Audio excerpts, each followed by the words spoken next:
எல்லாருக்கும் என்ன பிரச்சனையா இருக்கு? பணம் பிரச்சனையா இருக்கா, உறவுகள் பிரச்சனையா இருக்கா, இல்ல சூழல் பிரச்சனையா இருக்கா, சாப்பாடு பிரச்சனையா இருக்கா, உடல்நிலை பிரச்சனையா இருக்கா? என்னை பொறுத்த வரைக்கும் இது எல்லா பிரச்சனையுமே புறம் சார்ந்தது. அகம் சார்ந்து ஒரு பிரச்சனை இருக்கு. அது என்ன தெரியுமா? மனசு. நம்ம மனசை நல்லா வச்சுக்கிட்டோம்னாவே எந்த பிரச்சனையும் நமக்கு பிரச்சனையா தெரியாது. சரியா? மனசை நல்லா வச்சுக்கிட்டாலே எந்த பிரச்சனையும் நமக்கு பிரச்சனையா தெரிய போறதில்லை. அதனால நான் ஒரு தலைப்பை தேர்ந்தெடுத்தேன், மனசுக்குள் யூ டர்ன். மனசுக்குள் யூ டர்ன். யூ டர்ன்னா முடிக்க கூடாது. நம்ம ரோட்ல போறப்ப யூ டர்ன் எடுன்னு சொல்றாங்கல்ல, தெரியும்ல எல்லாருக்கும். நீங்க எல்லாம் அதிர்ச்சியா பாக்குறத பார்த்தா எனக்கு பயமா இருக்கு. நீங்க எல்லாம் ரோட்லயே போக மாட்டீங்க, எல்லாம் பறந்து பறந்து போவீங்க போல இருக்குன்னு. அப்படிலாம் இல்லையே. சரி, மனசுக்குள் யூ டர்ன் வச்சேன். ஏன் மனசுக்குள் ஒரு திருப்பம் வேணும் நம்ம எல்லாருக்குமே அப்படின்னா, நம்ம வாழ்ற வாழ்க்கையினுடைய அர்த்தம் என்னன்னு தெரிஞ்சுக்கணும்னா மனசுக்குள்ள அந்த திருப்பம் வந்தே தான் தீரணும். இந்த வாழ்க்கை ரொம்ப ரொம்ப எளிமையான ஒரு வாழ்க்கை. இந்த வாழ்க்கை ரொம்ப ரொம்ப எளிமையான ஒரு வாழ்க்கை. ஆனா மனசளவுல நம்ம என்ன சொல்லிக்கிறோம்? இந்த வாழ்க்கையை சலிச்சுக்கிட்டே இருக்கும். இந்த வாழ்க்கையை சலிச்சுக்கிட்டே இருக்கும். சின்ன வயசுல சின்னதா கிடைச்சது கூட பெருசா தெரிஞ்சது. சின்ன வயசுல சின்னதா கிடைச்சது கூட பெருசா தெரிஞ்சது. சின்ன வயசுல எது சின்னதா கிடைக்கும்? இலந்த பழம், புளியங்கொட்டை, கோணப்புளியாங்காய். இங்க எப்படி சொல்லுவாங்க? அதை கோணப்புளியாங்காய் தானே. சில ஊர்ல மாத்திடுவாங்க. என்ன சொல்றீங்கன்னு கேட்பாங்க, நம்மளுக்கு தெரியாது. அந்த ஊர்ல ஒரு பேரா இருக்கும், கோணப்புளியாங்காய், கொடுக்காப்புளி. சில ஊர்ல கொடுக்காப்புளிம்பாங்க, கோணப்புளியாங்காய். அப்புறம் ஜவ்வு மிட்டா. ஜவ்வு மிட்டாயை சாப்பிட்டுட்டு எல்லாரும் நாக்கா காமிக்கும் ஃப்ரெண்ட்ஸு கிட்ட. என் நாக்கு ரோஸா இருக்கா, உன் நாக்கு ரோஸா இருக்கா. அவன் நாக்கு இவன் நாக்கு எப்படி ரோஸா இருக்குன்னு இவனுக்கு தெரியும். ஆனால் இவன் சொல்லுவான், என் நாக்கு தாண்டி ரொம்ப ரோஸா இருக்கு. உடனே அந்த குழந்தை சொல்லும், இல்லை என் நாக்கு தான். இல்லை, இவ்வளோ தானே சந்தோஷமா இருந்தது. கரெக்டா? ஒரு பஞ்சு மிட்டாய் வாங்கணும், ஒரு புளியங்கொட்டையை வாங்கி, ஒரு புளியம்பழம் வாங்கி சாப்பிட்டோம், ஒரு நெல்லிக்காய் வாங்கி சாப்பிட்டோம், ஒரு இலந்த வடையை வாங்கி அரை நாள் ஸ்கூலில் சாப்பிட்டோம். ஒரே ஒரு இலந்த வடை பேக்கெட். ஆயா இலந்த வடை கொடுன்னா அது வரிசையாக பின் பண்ணி வச்சிருக்கோம். டப்புன்னு அத்து கொடுக்கும். அந்த இலந்த வடையை அப்படியே அப்படி சுருட்டி ஒரு முக்கோணம் மாதிரி ஐஸ்கிரீம் மாதிரி பண்ணி ஓரத்தில் மட்டும் பேப்பரை கடிச்சு இழுத்துவிட்டு அப்படியே மெதுவா அங்கே வாதியார் அவரு ஒரு உலகத்தில் இருப்பார், நாம் இழந்த வடையோட நாம் ஒரு உலகத்தில் இருப்போம். நல்லா சரிங்க. இந்த சிரிப்பு சத்தம் தான் எனக்கு பிடிச்சிருக்கு. எனக்கு உண்மையிலே சொல்கிறேன், நான் ஒவ்வொரு ஊர்லேயும் ஒரு ஆடியன்ஸை பார்த்து வச்சுருக்கேன். இப்போ நல்லா சிரிக்குதில்ல இந்த அக்காவை நான் பெர்மனெண்ட்டாக அப்பாயின்மெண்ட் பண்ணி கூட்டு போகலான்னு இருக்கேன். ஆமாம், ஏன்னா சில ஊரில் சிரிக்கவே மாட்டேங்கிறாங்க. சொன்னால் உத்து உத்து பார்க்குறாங்க, வேந்த ஜோக்கு சொன்னாலும் சிரிக்க மாட்டேங்கிறான், கருத்து சொன்னாலும் கை தட்ட மாட்டேங்கிறான், புரியுற மாதிரி சொன்னாலும் புரியாத மாதிரியே இருக்கான். எதுக்கு வந்தேன் அவனுக்கும் தெரியல, ஏன் வந்தேன்னு எனக்கும் தெரியல. ஆனால் இந்த அக்கா நல்லா சிரிக்குது. அக்கா நீ நல்லா இருக்கணும், குடும்பம் நல்லா இருக்கணும், என் குலதெய்வத்துட்டு நான் வேண்டிக்கிறேன். அப்படிதான் சிரிக்கும். அந்த இழந்த வடையாது அப்படி ஓரத்தில் கடிச்சுட்டு அது அப்படியே அந்த இனிப்பும் அந்த இழந்த பழத்தோட சுவையும் அப்படி கலந்து, அந்த இழந்த வடைக்குள்ள ஒரு சின்னதாக ஒரு உப்பு போட்டிருப்பாங்க. அந்த உப்பு சுவையும் கலந்து அதை ரசிக்கிறப்ப டாய் அப்படிம்பார், சார் சார் அப்படிமா இழந்த கொட்டை வெளில வந்துடும். கிளாஸே சிரிக்கும்.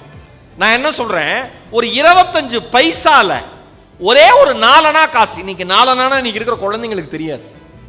ஏன்? அது சாப்பிட்ற மினிமம் மிட்டாயே 10 ரூபா. சாதாரணமாக அந்த குழந்தை சாப்பிட்ற சாக்லேட்டே 5 ரூபா, 10 ரூபா, 40 ரூபாய்க்கு கிண்டர் ஜாய்னு ஒன்று விற்கிறான். உலக பேரழிவு. ஆமாம், ஒரு முட்டமா கிண்டர் என்ன அவ்வளவும் கெடுதல். ஆனால் அதை தான் அம்மா அப்பா, ஒரு அம்மா சொல்லுது, இது இல்லைன்னா அவன் வாழவே மாட்டான். எது? முட்டாய் இல்லைனாவா, இந்த கிண்டர் ஜாய் இல்லைன்னா அவன் வாழவே மாட்டானா. நான் கேட்டேன், அப்போ நீங்களா அதுக்கு இருக்கீங்கன்னு கேட்டேன். எங்களுக்கே தெரில சார். எப்போ கேட்டாலும் வாங்கி கொடுன்னு அழுகுறான். ஸ்கூலுக்கு போக மாட்டேங்கிறான். கெடுதல்னாலும் கேட்க மாட்டேங்கிறான். ஏன் வாங்கி தரீங்க? வாங்கலைன்னா அழுகுறானே. என்னைக்காவது அவனை ஓங்கி செவிலே விட்டுருக்கீங்களான்னு கேட்டேன். பண்ணதில்லை சார். ஏன்? ஒரே புள்ள. பிரச்சனை எங்கிருந்து ஆரம்பிக்குது பார்த்தீங்களா? அவன் அழுகிறான்னு அவனுக்கு கெடுதலை நம்ம கொடுத்துட்டே இருக்கோம்.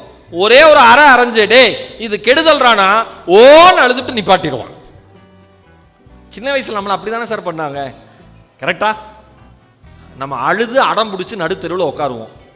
அழுது பேசக்கூடாது. இந்த 4-5 பொம்பளைங்க பேசிட்டே இருக்கீங்க பாருங்க, நீ மேடையில் வந்து நிப்பாட்டி கை தூக்க சொல்லிடுவேன். அமைதியா இருக்கணும்.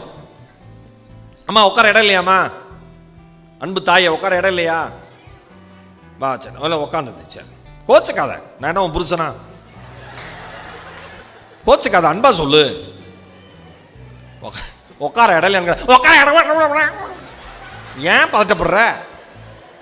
அமைதியாரு, இல்லைன்னா கீழே உட்காரு, இல்லை மேலே வா, கலெக்டர் தர்மராஜன் சார்ட்ட பெர்மிஷன் கேட்டே வரேன். என்ன கோவம் இந்த வயசுல? மும்மாடி ஆத்தா, ஏ அப்பா, சிரிக்காத. இப்ப எவ்வளவு அழகா இருக்க, இதை முன்னாலே சிரிச்சா என்ன உனக்கு? மூக்குத்தி முக்கியம் இல்ல, மூக்கு கீழே இருக்கிற பல்லு வெளியில தெரியணும், அது முக்கியம். Very good. கிளம்பிருச்சு, ரொம்ப பேசுவான் போல இருக்கு. அவ்வளவுதான் நம்மளுக்கு சந்தோஷமே. என்ன வாழ்க்கையில சந்தோஷம்? ஒரு 4 அணா இழந்த விட இன்னைக்கு 4 அணா தெரியாது. கிண்டர் ஜாய் வாங்கி தரலைன்னா வாழ மாட்டான், சிப்ஸ் பாக்கெட் வாங்கி தரலைன்னா வாழ மாட்டான், அடம் பிடிக்கிறான். அந்த பொம்மை கார் வாங்கலைன்னா இது பண்ண மாட்டான். எல்லா பொம்மையும் வாங்கி என் குழந்தை உட்பட வீட்டில் சும்மா தான் இருக்கு. ஒரே ஒரு பொம்மையை வச்சுக்கிட்டு அது கை கால்கள்லாம் பிஞ்சு போயிடும், அது முகமே அழிஞ்சு போயிடும். அதுக்கு மேல பேனா வச்சு ஸ்கெட்ச் பண்ண வச்சு அந்த நாம சின்ன வயசுல ஸ்கெட்ச் எப்படி சார் யூஸ் பண்ணோம்? எப்படி யூஸ் பண்ணோம்? ஸ்கெட்சே இல்ல, எவனாவது எப்பயாவது கொடுப்பான். பேச்சு போட்டி, கட்டுரை போட்டி பரிசுனா. கரெக்டா? கரெக்டா மேடம், கரெக்டா மேடம். அந்த ஸ்கெட்ச் பெண்ணை வாங்கி அது தீந்து போயிடும், அதுக்குள்ள இருக்கிற கலர் தீந்து போயிடும். அப்ப என்ன பண்ணுவோம்? ஏங்க வாருங்க, அட அறிவு குட்டிங்களா, நாம எல்லாருமே ஐன்ஸ்டீன் ஆயிருவோம், விஞ்ஞானி ஆயிருவோம். என்ன பண்ணுவோம்? ஸ்கெட்ச் பெண்ணை திறந்து அதுக்குள்ள இருக்கிறத வெளியில எடுத்து அதுக்குள்ள தண்ணியை விட்டு, தண்ணி விடுறப்பே பக்கத்தில் அண்ணனோ அக்காவோ தம்பியோ தங்கச்சியோ இருந்தோம், நிறையா விடாத, கலர் எல்லாம் போயிடும், சொட்டு சொட்டா விடும்போம். நான் என்ன சொல்றேன்? ஒரே ஒரு பொருள் நம் கைகளில் இருந்த பொழுது, ஒரே ஒரு பொருள் நம் கைகளில் இருந்த பொழுது அந்த பொருளினுடைய மதிப்பும் மகத்துவமும் நமக்கு தெரிந்தது. அந்த பொருளை எப்படி பாதுகாக்க வேண்டும் என்கிற அறிவு இயல்பிலேயே நம் தலைமுறைக்குள் இருந்தது. இன்று அதிகமாக கிடைக்கிறது, அவர்களுக்கு அலட்சியம் அதிகரித்திருக்கிறது. ஒரு பேனாக்கு 20 பேனா வீட்டில் வாங்கி தரீங்க, அவன் ஒரு பேனாவும் உருப்படியா வச்சுக்கிறது இல்லை, ஒன்னும் வச்சுக்கிறது. எனக்கு அந்த பேனா வேணும், இந்த பேனா வேணும், எதுவுமே கிடையாது. ஏன்? அப்ப நாம என்ன பண்ணணும்? நாம யோசிக்கணும். டே, நம்ம வாழ்க்கையில் நம்ம எப்படி இருந்தோம்? நாம கஷ்டப்பட்ட மாதிரி நம்ம குழந்தைங்களை வளர்க்கணும்னு அவசியமே கிடையாது. ஆனா குழந்தைங்களுக்கு எது தேவையோ அதை மட்டும் வாங்கி கொடுத்து வளர்க்கணும். அதை மட்டும் நீங்க காமிச்சாதான் அந்த உலகம் அந்த குழந்தைங்களுக்கு தெரியும். முதல் முறை நீங்க ஒரு சாக்லேட் எடுத்து அவன் கையில கொடுத்து சாப்பிட்றான்னு சொல்ற வரைக்கும் சாக்லேட்டுடைய சுவை எந்த குழந்தைக்கும் தெரியாது. உண்மையா இல்லையா? இப்ப அண்மையில கருப்பள்ளி பண்ண வந்து ஒரு நிகழ்ச்சி நடத்தினாரு. அதுல ஒரு குழந்தைகிட்ட கேட்கிறாரு, உனக்கு என்னடா சாப்பிடணும்னு ஆசையா இருக்குன்னு. அந்த குழந்தை பதில் சொல்றது பீஸாங்குது. நீங்க சிரிக்காதீங்க, பீஸாங்குது. அந்த குழந்தையோட வயசு என்ன தெரியுமா? 16. ஒரு கேக் சாப்பிடணும்னு ஆசைப்படுது. அந்த குழந்தையோட வயசு 14. பிறந்ததுலேருந்து 14 வருஷமா, 16 வருஷமா, 15 வருஷமா ஒரு குழந்தை சொல்லுது டெய்ரி மில்க் சாக்லேட்டுங்குது. பிறந்ததுலேருந்து 15 வருஷமா சாக்லேட் கூட சாப்பிட முடியாத ஒரு சமூகத்தை சார்ந்தவர்கள் இந்த மண்ணிலே நம்முடன் வசித்துக் கொண்டிருக்கிறார்கள். நாம் அளவுக்கு அதிகமாக அனைத்தையும் வாங்கி குப்பை தொட்டியில் வீசி கொண்டிருக்கிறோம். மனசுக்குள்ள ஒரு யூட்டர்ன் எடுங்க. வாழ்க்கையில எது தேவை எது தேவையில்லைன்னு முடிவு பண்ணுங்க. இது அனாவசியம்னு சொல்லுங்க. தெரிஞ்சுக்கங்க. குழந்தைங்களை நீங்க கவர்றதுக்கு, குழந்தைங்களுக்கு பிடிச்ச அம்மா அப்பாவா நீங்க மாறுறதுக்கு பொருட்களை வாங்கி தரணும்னு எப்ப நீங்க முடிவு பண்ணீங்களோ ஒரு அம்மா அப்பாவா நீங்க தோத்து போயிட்டீங்கன்னு அர்த்தம். தோத்து போயிட்டீங்க. என் குழந்தைக்கு பிடிச்ச அப்பாவா நான் இருக்கணும், என் குழந்தைக்கு பிடிச்ச அம்மாவா நான் இருக்கணும் அப்படின்னு நினைச்சுக்கிட்டு எப்ப அவன் கேட்ட பொருள் எல்லாம் அவள் கேட்ட பொருள் எல்லாம் நீங்க வாங்கி தரணும்னு நினைக்கிறீங்களோ அன்னைக்கு அம்மா அப்பாவா நீங்க தோத்து போயிட்டீங்க. வீட்டுல பெரியவங்க இருந்தா சொல்லுவாங்க, இப்பதான் வச்சுக்கிறது இல்லையே. வீட்டில் எந்த பெரியவங்களையும் வச்சுக்கிறது இல்லை. ஏன்? நல்லது சொல்லுவாங்க. இன்னைக்கு இருக்க இளைய தலைமுறை கோவம் வந்துடும். ஏன்டா செலவு செய்யறேன்னு கேட்பாங்க. உடனே அவன் திரும்பி தத்துவம் சொல்லுவான். உங்கால மாதிரி ஒன்றும் கிடையாது. இந்த காலத்தில் எல்லாம் செலவு பண்ணி என்ஜாய் பண்ணணும், எல்லாத்தையும் செலவு பண்ணிட்டு பிச்சைக்காரனா இருக்கணும். அதுக்காக தான் சொல்றேன், பிச்சைக்காரன் ஆயிராது, அருமை கரெக்டாக செலவு பண்ணணும். அவங்க செலவு பண்ணாதன்னு சொல்றது நீங்க சந்தோஷமா இருக்கக்கூடாதுங்கிறதுக்காகவே இல்லை. அதை நல்லா புரிஞ்சுக்கோங்க. வீட்டில் இருக்கிற பெரியவர்கள் அதிகமாக செலவு செய்யாதே என்று சொல்லுவது, அதிகமாக ஹோட்டலுக்கு போய் சாப்பிடாதன்னு சொல்றது, எப்ப பார்த்தாலும் வெளியில போய் பொருள் வாங்காதன்னு சொல்றது, நீங்க சந்தோஷமா இருக்கக்கூடாதுங்கிறதுக்காக அல்ல. இந்த வாழ்க்கை எப்பொழுது வேண்டுமானாலும் யாருக்கு வேண்டுமானாலும் தலைகீழாக மாறலாம். தலைகீழாக உன் வாழ்க்கை மாறுகிற பொழுது நீ சிரமப்படுவதை ஒரு தாயும் தந்தையுமாக நாங்கள் இதே வீட்டில் இருந்து கொண்டு பார்த்து கொண்டிருக்க முடியாது. இப்பொழுது இருந்தே காசின் மீது கவனத்தை வை என்று சொல்லுகிற தலைமுறையை வீட்டில் இருந்து வெளியில் தூக்கி போட்டு விட்டோம். தூக்கி போட்டாச்சு. எந்த பெரியவங்களுக்கும் மதிப்பு கிடையாது. இவருக்கு வயசே ஆவாதுன்னு நினைப்பு. யாருக்கு? துரை அரசர், துரை அம்மா அவருக்கு. அப்படி வேகம் இருக்குல்ல, உடம்புல ரத்தம் சூடா ஓடும்ல, அப்ப எல்லாம் இருக்கும். சிங்கங்க காட்டுக்கே ராஜாங்கிறாங்க. அது சிங்கத்துக்கு தெரியாது, அது வேற விஷயம். சிங்கம் காட்டுக்கே ராஜா சொல்றோம்ல, அந்த சிங்கம் வயசானா நீங்க யூடியூப்ல போய் நீங்க அந்த தேடி பாருங்களேன், வயதான சிங்கத்தோட காணொளி பாருங்களேன். அப்படி தடுமாறி தடுமாறி கீழே விழுந்து கிடக்கு. தடுமாறி கீழே விழுந்து கிடக்கு. வயசு என்ன பெரிய அக்கப்போரா இருக்கு அந்த அம்மாவோட. சோச்சோ போனை போட்டு யாரையோ தேடுது. யாருங்க அந்த அம்மாவோட கூட வந்தவங்க? எந்திரிச்சு போங்க, நான் ஒரு 5000 ரூபா கொடுக்குறேன். யாருமா வேணும் உனக்கு? யாருக்கு? வீட்டுக்காரருக்கா? என்ன புத்தக திருவிழா தொலைச்சு விட்டு அவரு கிளம்பிட்டாரா?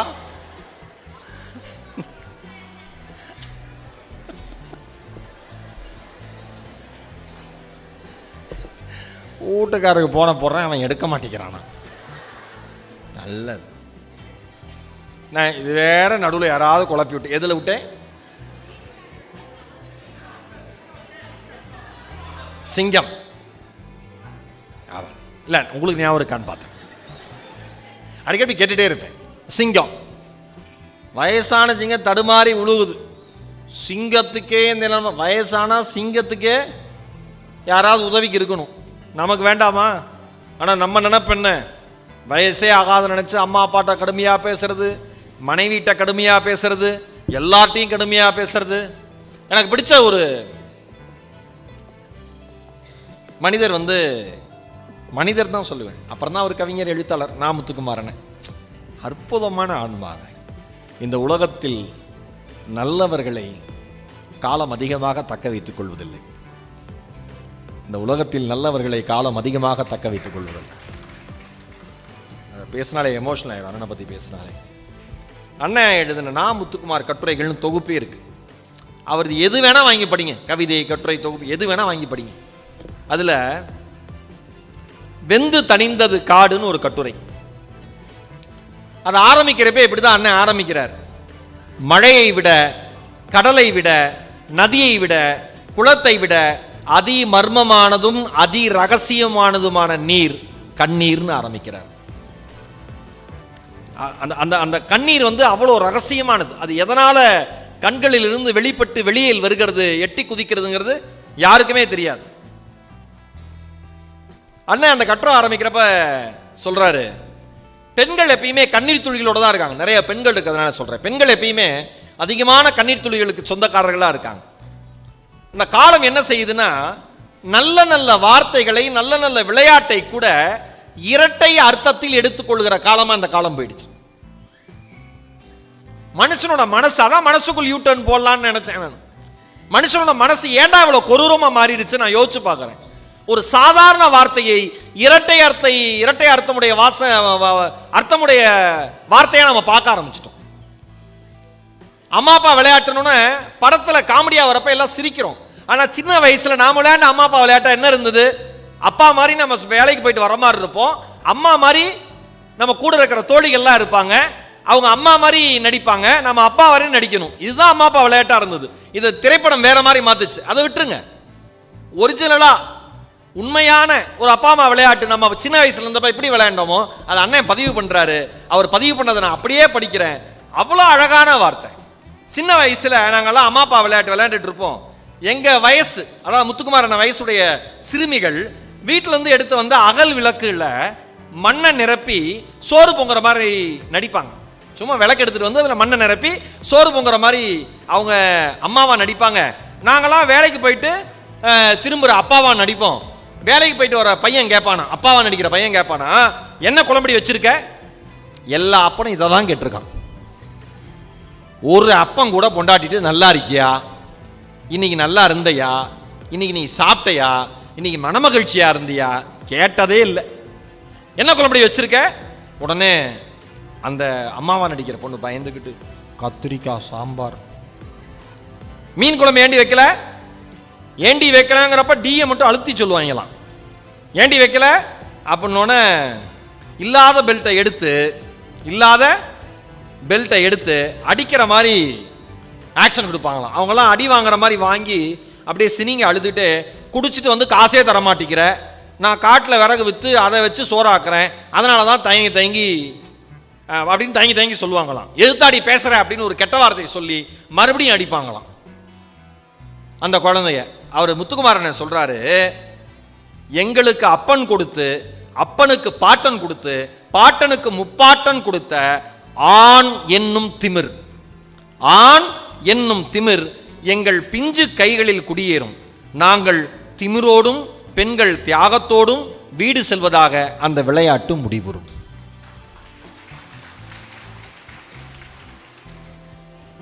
இது தாய் வழி சமூகம்னு பெருமையா சொல்லுவோம். ஆனா எந்த தாயையும் நம்ம மதிச்சுதான் வரலாறே கிடையாது. அவர் அது அண்ணன் எழுதுறாரு, எந்த தருணத்தில் எந்த இடத்தில் பெண்ணின் கையில் இருந்த சிக்கிமுக்கி கல்லின் தீ பறிக்கப்பட்டு, அற்புதமான வரி, இதை கேட்கிறவங்களுக்கு சொல்றேன், இதை பார்க்கிறவங்களுக்கு சொல்றேன், எந்த தருணத்தில் எந்த இடத்தில் பெண்ணின் கையில் இருந்த சிக்கிமுக்கி கல் பறிக்கப்பட்டு, அந்த தீ பறிக்கப்பட்டு சமையல் அறையின் தீப்பெட்டி கொடுக்கப்பட்டதோ, சமையல் அறையின் தீப்பெட்டி கொடுக்கப்பட்டதோ, சிறு தெய்வங்களான பெண் கடவுள்கள் பின்தள்ளப்பட்டு ஆண் கடவுள்கள் முன்னிறுத்தப்பட்டனவோ, அந்த தினத்திலிருந்துதான் தியாகம் என்னும் இரும்பு கம்பிக்குள் பெண்கள் தள்ளப்பட்டிருக்க கூடும். அதுல ஒவ்வொரு பெண்ணும் சமையலறையிலிருந்து ஒன்று கத்துக்கிறாங்களாம். முத்துக்குமாரன் சொல்றாரு, சமையலறையில் இருக்கிற உப்புட்டு விசுவாச கத்துக்கிறாளாம் பெண். என்ன புருஷன் பண்ணாலும் எப்படி புருஷனுக்கு விசுவாசமா இருக்கணும் அப்படிங்கிறது கத்துக்கிறாளாம். வெங்காயத்திலிருந்து கண்ணீரை பெற்றுக்கொள்கிறாளாம். இட்லி தட்டு இருக்குல்ல, அந்த இட்லி தட்டுல இருந்து வெந்து தணிகிற மனதை கத்துக்கிறாளாம். ஈர விறகுகளிடமிருந்து உள்ளுக்குள்ளே புகையவும் எரியவும் கத்துக்கிறாளாம். இப்படிதான் பெண்களுடைய வாழ்க்கை இருக்குன்னு சொல்லிட்டு பரிமளா அக்கான்னு ஒரு அக்காவை பத்தி முத்துக்குமாரன் அந்த கட்டுரையில் எழுதுறாரு. எங்க பரிமளா அக்கா எனக்கு ஏலச்சீட்டு நடக்கிற இடத்துல தெரியும். நாங்க எங்க ஊர்ல இருந்து கிளம்பி காஞ்சிபுரத்துக்கு ஏலச்சீட்டு அன்னைக்கு அந்த அமாவாசை அன்னைக்கு, ஒவ்வொரு அமாவாசை அன்னைக்கும் மாசத்துல ஏலச்சீட்டு நடக்கும். அப்பதான் போவோம். பரிமளா அக்காவை அங்கதான் பார்த்திருக்கேன். நானும் என் பாட்டியும் என் கிராமத்துல இருந்து கிளம்பி காஞ்சிபுரம் போவோம்.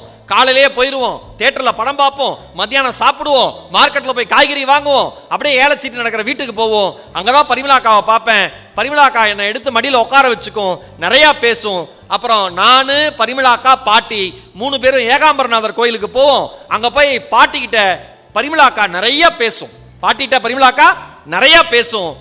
ஆனா அது பேச்சு முடியிறப்பெல்லாம் அழுகையில மட்டும்தான் முடியும். அது சொல்லியிருக்கு, அக்கா எப்ப பார்த்தாலும் குடிச்சிட்டு வராரு, எப்ப பார்த்தாலும் அடிக்கிறாரு, அவ்வளோ பெரிய சந்தேகம்.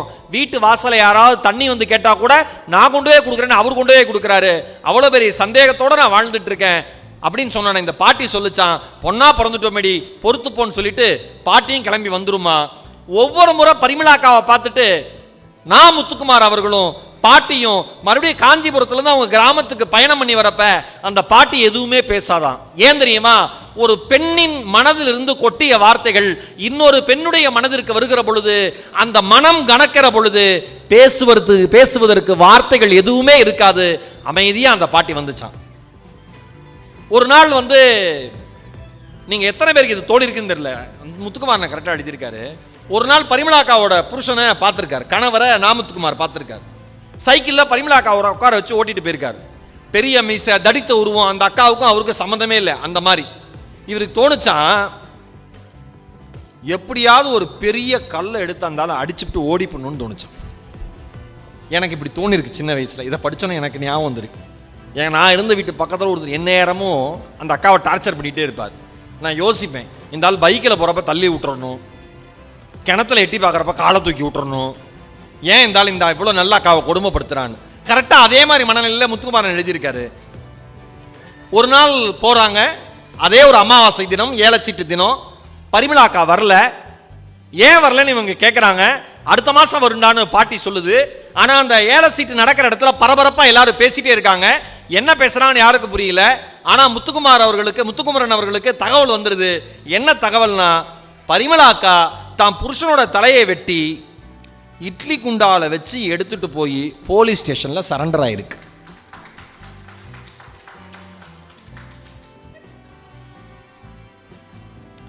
அந்த கட்டுரை முடிகிறது. உண்மையா என்று பாட்டியிடம் கேட்டேன். எதுவும் சொல்லாமல் பாட்டி அழுது கொண்டிருந்தாள். ஒன்னே ஒன்று சொல்றேன், தெருவில் நீங்கள் நின்று ஒரு தேநீர் குடித்து கொண்டிருக்கிற பொழுது உங்களை பார்த்து வாலாட்டி வருகிற நாயை பார்த்து அதன் தலையை தடவி கொடுத்து அந்த தேநீர் கடையில் விற்கிற சில பிஸ்கட் துண்டுகளை வாங்கி அந்த நாய்க்கு போட்டு அது சாப்பிடுகிறதா சாப்பிடவில்லையா என்பதை அழகு பார்த்துவிட்டு அதை பற்றி உங்கள் நண்பர்களோடு பெருமையாக பேசிக்கொள்வதை விட, இல்லை என்றால் தெருவிலே இருக்கிற யாரோ 10 பேருக்கு உணவு தருவதை பெருமையாக நினைப்பதை விட, இல்லை என்றால் ஒரு அனாதை இல்லத்திற்கு சென்று ஒரு நாளுக்கான உணவு செலவையோ அல்லது அங்க இருக்கிற குழந்தைகளுக்கான உடையோ வாங்கி தருகிற பெருமையை விட, உங்களுக்காகவே வீட்டில் இருக்கிற அந்த ஜீவனிடம் அன்பாக பேசுவது 1000 மடங்கு புண்ணியத்தை தேடி தரும் என்பதை மறந்து விடாதீர்கள். நம்மளுக்கு கவலையே இல்லையே. மனசுக்குள்ள நம்ம என்னைக்கு யூட்டர்ன் போட்டிருக்கோம். ஆண் அப்படின்னு வந்து நின்னுட்டா ஆண்ணாவே ஒரு திமிரு, புருஷன்னா கேட்கவே வேண்டாம். பெரிய திருப்பத்தூர் கலெக்டர் போஸ்டிங் நினைப்பு. திருப்பத்தூர் கலெக்டரே கால் பண்ணி எனக்கு பேசுறார், தரப்புறார் சார். சார் அவசர வேலையா சென்னை போறோம் சார், உங்க பேச்சை கேட்கிற அந்த இது எனக்கு கிடைக்கல, வாய்ப்பு கிடைக்கல, மன்னிக்கணும் சார். நம்ம மாவட்ட நிர்வாகத்தில் எல்லாரும் நல்லா கவனிச்சுவாங்க. என்ன ஒரு பண்பாளர், ஒரு பலத்த கைத்தறல் அவருக்காக நம்ம தரலாம். அவர் ஒரு எழுத்தாளரும் கூட. பபாசி முருகன் தலைமையில் வந்து அந்த நாதங்கீதம் புக் சார்பாக வந்து திருவள்ளுவரின் ட்விட்டர் கணக்குன்னு புத்தகம் எழுதியிருக்காரு சார். அவ்வளோ அருமையான புத்தகம் அது, அவ்வளோ அருமையான புத்தகம். அவர் பேசுறாரு. ஆனால் இவருக்கு நினப்பு யாருக்கு? அந்த அலெக்சாண்டருக்கு. ஒரு வீட்டில் ஒரு அலெக்சாண்டர். நான் நினச்சிக்குவேன், நம்ம நான் நிறைய இடத்துல பேசிக்கிறேன், நான் இந்த இடத்துல பேச கடமைப்பட்டிருக்கேன். நான் நினச்சிக்குவேன், என்ன நினச்சிக்குவேன்னா, இப்போ நாம் இவ்வளோ வெறப்பாக இருக்கோம்ல, நான் உட்பட தான். இப்போ நான் சொல்கிறது உங்களெல்லாம் இல்லை, என்னையும் சேர்த்து தான். சில இடத்தில் நான் கோவப்படுகிற பொழுது நானும் கீழ்த்தரமான மனிதன் தான், யாருமே விதிவிலக்கு இல்லை, அதை ஒத்துக்கணும். ரொம்ப கோபமாக பேசுகிறோம்ல, நம்ம கோபமாக பேசுகிறப்ப வீட்டில் இருக்கிறவங்களாம் பயப்படுவாங்கன்னு நினச்சிங்கன்னா உங்களை மாதிரி முட்டாள் யாருமே இல்லை. அந்த அக்கா மதிக்கவே மதிக்காது. அது மதிக்காதுன்னு தெரிஞ்சதுன்னா நீ அன்னைக்கே தூக்குப்பட்டு செத்துடும் நம்மளாம். ஆமாம், ஆண்களோட கத்துறம்ல, கொத்துறப்ப அந்த அக்கா பயப்படுற மாதிரி நடிக்கும். ஏன்னா அப்போதான் நீ சந்தோஷப்படுவேன். ஒரு அக்கா சேலையை மூடிட்டு சிரிக்குது, எப்படா நம்ம வீட்டு விவகாரம் நம்பிக்கை தெரியும்னு. எல்லார் வீட்லையும் இதான் நடக்குது. இப்படி கோவம். நான் ஆம்பளை 4 இடத்துக்கு போறேன், சம்பாதிச்சுட்டு வரேன், நீங்களா என்ன பண்றீங்க வீட்டில்? ஏன் அவங்க வீட்டில் என்ன பண்ற, சும்மா வந்து டான்ஸ் ஆடிட்டு இருக்காங்களா காலிலேருந்து?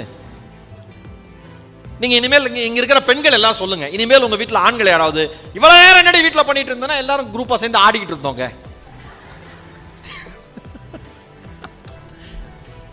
ஆடிக்கிட்டு இருந்தியா? ஆமாங்க, நாளைக்கு வேணா லீவ் போடுங்க, சேர்ந்து ஆடுவோம். சொல்லுங்க என்ன இப்ப? ஏன் வீட்டில் நான் எங்க அம்மா சொல்லுவாங்க, எங்க அம்மா வேலைக்கு போல, எங்க அம்மா சொல்லுவாங்க, டேய் ஆஃபீஸ் போயிட்டு வரவங்களுக்கு ஆஃபீஸ் வேலை மட்டும்தான், வீட்டில் இருந்து வீட்டை கவனிக்கிற பெண்களுக்கு 100 ஆஃபீஸோட வேலை இருக்கும்பா. வீட்டில் இருந்து வீட்டை கவனிக்கிற பெண்களுக்கு 100 ஆஃபீஸோட வேலை இருக்கும். ஏன்? இவர் தலைவர் லுங்கியை கழட்டி போட்டு பேண்ட்டை போட்டு ஆஃபீஸ் கிளம்புவார். அந்த லுங்கியை மடிச்சு வைக்க கூட இவருக்கு டைம் இருக்காது. ஏன்னா இவர் தான் திருப்பத்தூர் கலெக்டர் ஆச்சே. வெளியில் அத்தனை ஆஃபீஸர், தாசில்தார் எல்லாம் வெயிட்டிங் இவரை பார்க்கறதுக்கு. வாங்க சார் வாங்க. ஒரு ரூபாயும் மதிக்க மாட்டான். தெருவில் தெருநாயே விரட்டுதான் இருந்தால பார்த்தா கடுப்பா இருக்கு. ஏன் ஒரு பிஸ்கட் கூட வாங்கி போட்டதில்ல அவன். இவ்வளோ பேசியிருக்கேன் சார், பரிதியனை இவ்வளோ பேசியிருக்கேன். ஒரு அக்கா அதெல்லாம் வீடியோ எடுக்கல. இப்போ புருஷனை திட்டுறேன், ஆனந்தமாக வீடியோ எடுத்துக்கிட்டு, அதுவும் லைட்டை போட்டு எடுத்துக்கிட்டு இருக்கியா? அது அதுக்காக எடுக்கல, மற்றவங்களுக்காக எடுக்க, அப்படி நான் நினச்சிக்கிறேன். என்ன பண்ணுற, அதை பண்ணுற, இதை பண்ணுற. குழந்தைங்கள்லாம் அப்பா எல்லாருமே பயப்படுற மாதிரி நடிப்பாங்க. யாருக்குமே பயங்கிற உணர்வே கிடையாது. நீங்கள் நல்லா நினச்சிக்கோங்க. பயப்படுற மாதிரி நடிக்கிறது தான், உண்மையான பயம் கிடையாது. அப்போ உண்மையான பயம் இருந்தால் நீங்கள் இருக்கிற இறுதி மூச்சு வரைக்கும் அந்த பயம் இருக்கணும்ல. ஏன் கொஞ்சம் வளர்ந்தோன்னே நிமித்துறான் பையன். என்ன என்ன என்ன பேசுகிற என்ன? இவர் அவ்வளோ நேரம் ஆனார்ல அதனால தமிழில் ரொம்ப அழகாக சொல்லி வச்சுட்டாங்க, தோளுக்கு மேல் வளர்ந்தால் தோழன். ஏன் செவ்வளோ பெற்றுருவான். பொண்டாட்டிகிட்ட காமிக்கிற மாதிரி வீரத்தை பையன்கிட்ட காமிக்க முடியாது. என்ன என்னலாம் என்னயா என்ன இல்லை சும்மா கேட்டேன். அவன் கேட்டுருவான், திருப்பி அவனுக்கு கொந்தளிச்சிருவான். என்ன நீ அம்மா இவ்வளோ டார்ச்சர் பண்ணுறான்னு, அம்மா ஏன் இவ்வளோ டார்ச்சர் பண்ணுறேன்னு கேட்பான் பையன். பொண்ணு கேட்கும், ஏன்பா சும்மா கத்திட்டே இருக்க. இவனுடைய அதிகாரம் கொஞ்சம் கொஞ்சமாக கீழே இறங்கிட்டே இருக்குல்ல. அப்போ அந்த ஈகோவை ஆம்பளைங்களால் தாங்கவே முடியாது. ஏண்டி சம்பாதிக்கிற வரைக்கும் நல்லா தின்னுப்புட்டு, சம்பாதிக்கிற வரைக்கும் எல்லாத்தையும் அனுபவிச்சுட்டு, இப்போ எனக்கு உடம்பு முடியல ரிட்டையர்ட் ஆகிட்டேன்னொன்னே எல்லாரும் என்னை திட்டுறீங்களா? அது காரணம் இல்லை. நீ கல்யாணம் ஆகி 1 மாதம் கழிச்சே உடம்பு முடியாமல் போயிருந்தாலும் நீ சாகிற வரைக்கும் உன்னை பார்த்துக்கிற பெரும் கடமை, பெரும் பணிவு, பெரும் அன்பு அந்த பெண்மணிக்கு ரத்தத்திலேயே இருக்கு. அப்படிலாம் உன்னை தூக்கி போட்டு அந்த அம்மா கிளம்பிடாது. அதோட சந்தோஷம்தான் முக்கியம்லாம் கிளம்பிடாது. ஆனால் உன் வாயில சனி, நம்ம ஆம்பளைங்க வாயில சனி. அனுபவிச்சு சிரிக்கிறாங்க சில பேர். எனக்கு அதாங்க நல்லா ரசிச்சாதாங்க எனக்கு பிடிக்கும். நல்லா அப்படி ரசிச்சு கேட்கணும். சில பேர்லாம் உணர்ச்சியா இல்லாமல் இருப்பான். என்ன ஜோக் நான் சொன்னேன், நல்லா ரசிக்கிறீங்க, எனக்கு ரொம்ப பிடிச்சிருக்கு. அது பிரச்சனையே இல்லை. நீ சம்பாதிச்ச, எங்களை காப்பாத்துன, வாழ்க்கை ஒரு வட்டம்ங்கிறவங்கள தொடங்க இடத்துக்கே மறுபடியும் வருங்களோம்ல, அதுதான் என்ன அதிகாரம் பண்ண. அதனால தான் பார்த்தீங்கன்னா பெண்கள் இறந்து போனதுக்கு அப்புறம் ஆண்கள் நில குலைஞ்சு போயிடுவான். எனக்கு தெரிஞ்ச ஒரு அண்ணன் ரொம்ப அன்பாக இருப்பார் அவர் மனைவி மேலே. அவங்க மனைவி தவறிட்டாங்க, திருப்பூர். அந்த அண்ணன் இறந்ததுக்கப்புறம் என்கிட்ட சொன்னார், சார் மனைவி இறந்ததுக்கப்புறம் நான் நிறைய எழுதுறேன் சார் என் மனைவியை பற்றி. என்னென்ன எழுதுனீங்க? நான் ஒரு கவிதை எழுதுனேன் சார் அப்படின்னாரு. சொல்லுங்கண்ணே அப்படின்னு. நீ உயிரோடு இருக்கிற பொழுது என்ன சாப்பிடலாம் என்று யோசித்தேன். நீ உயிரோடு இருக்கிற பொழுது என்ன சாப்பிடலாம் என்று யோசித்தேன். நீ இறந்த பிறகு எங்கு சாப்பிடலாம் என யோசிக்கிறேன்.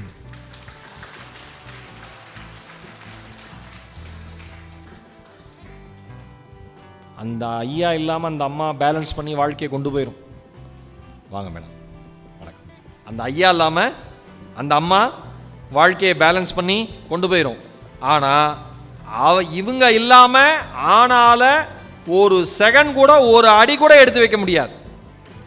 ஏன் அப்படி நம்ம ஆண்கள் உண்மையிலேயே சார்பு உடைய வாழ்க்கை யாருடைய வாழ்க்கைனா ஆண்களோட வாழ்க்கை தான், பெண்களோட வாழ்க்கை இல்லை. ஏன் ஒரு ஆண் இறந்து போனதுக்கு அப்புறம் ஒரு பெண்மணி தனியா நின்று தலைமுறையா காப்பாத்தி படிக்க வச்சு வேற லெவல் கொண்டு வந்திருக்கு.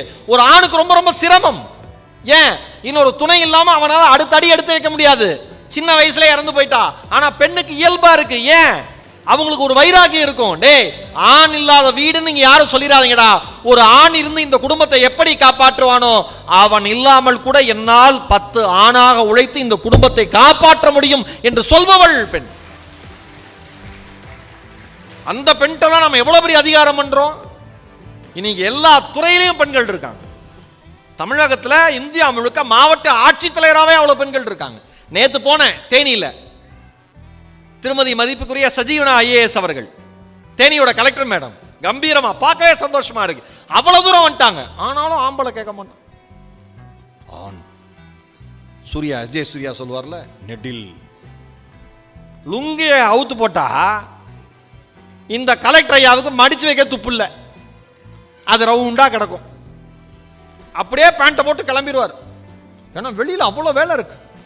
திருப்பத்தூர் ஃபுல்லா மனு வச்சு நிக்கிறாங்க. ஐயா வாங்க, ஐயா வாங்க. ஏன் மனசுக்குள்ள யூட்டன் எடுங்க. இங்க இருக்கிற அத்தனை ஆண்களுக்கு சொல்றேன், பார்த்து கொண்டிருக்கிற அத்தனை ஆண்களுக்கு சொல்றேன், இதுவரை உங்கள் வாழ்க்கையில் நீங்கள் உங்களை நேசிக்கிற பெண்ணை நீங்கள் மருந்துக்கு கூட பதிலுக்கு மரியாதை தருகிற அளவிற்கு நேசிக்கவில்லை என்றால் இன்றே மனதிற்குள் யூட்டன் எடுங்கள். உங்களுக்கான வாழ்க்கை அவர்களுக்கானது என்பதை நீங்கள் நம்புங்கள். நேசிங்க, பேசுங்க, உட்காந்து பேசுங்க. சும்மா ஒண்ணுமே வேணாங்க. சாதாரணமாக ஒரு இடத்துக்கு கூட்டு போய் பார்க்கில் உட்கார வச்சு 1 மணி நேரம் என்னமான்னு பேசினாலே இந்த அம்மா அவ்வளோ சந்தோஷப்படும். அந்த அக்காலாம் இப்படிங்குது, எங்கே கூப்பிட்டு போகிறாங்க அந்த ஆள்.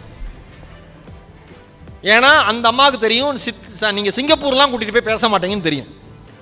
ஏன் அடுத்த தெருவுக்கே தலைவனால் கூப்பிட்டு போக முடியல. பணம் முக்கியமே இல்லை. நாம் என்ன நினச்சிக்கிறோம், மகிழ்ச்சியாக இருக்கிறது இடத்தை பொறுத்து நினைக்கிறோம். மகிழ்ச்சியாக இருக்கிறது இடத்தை பொறுத்து நினைக்கிறோம். நான் அடிக்கடி சொல்லுவேன், மகிழ்ச்சி என்பது சூழ்நிலை அல்ல, அது ஒரு மனநிலை. அது ஒரு மனநிலை. ரோட்டில் வயசான தாத்தா வயசான பாட்டி நடந்து போகிறப்ப அந்த வயசான தாத்தாவோ பாட்டியோ பக்கத்தில் போகிறவங்கள கையை பிடிச்சிட்டு போகிறப்ப நம்ம ரசிக்கிறோம். எப்படி ஒரு வாழ்க்கை வாழ்ந்துருக்காங்க. அப்படியே ஒரு 30 வருஷம் முன்னாடி போனால் அந்த தாத்தா முன்னால் போயிட்டு இருப்பார், இந்த பாட்டி 30 அடி பின்னால் வந்துக்கிட்டு இருக்கும். இப்போ ஏன் அந்த தாத்தா பாட்டியோட கையை பிடிச்சிட்டு போகிறாரு? கையை விட்டாருன்னா தலைமை விழுந்துருவான். புரியுதா உங்களுக்கு? தலைமை விழுந்துருவான், பிடிச்சிக்கிறான். அன்புங்கிறதெல்லாம் அப்புறம் தான். முதல்ல பண்ண வம்பு, அம்மா சாரிம்மா, கையை பிடிச்சுன்னு மன்னிச்சிருமா. பெண் மன்னிப்பினுடைய பெருந்தெய்வம். பெண் என்பவள் மன்னிப்பின் பெருந்தெய்வம். இப்படி புகழ்ந்து பேசி பெண்ணை அடிமைப்படுத்திட்டாங்கன்னு சொல்லக்கூடாது. உண்மை அதுதான். அவங்களாம் மன்னிக்கலைன்னா நமக்கு வாழ்க்கையே இல்லை. பெண்கள் மன்னிக்கலைன்னா நமக்கெல்லாம் வாழ்க்கையே கிடையாது. வாழ்க்கையே கிடையாது.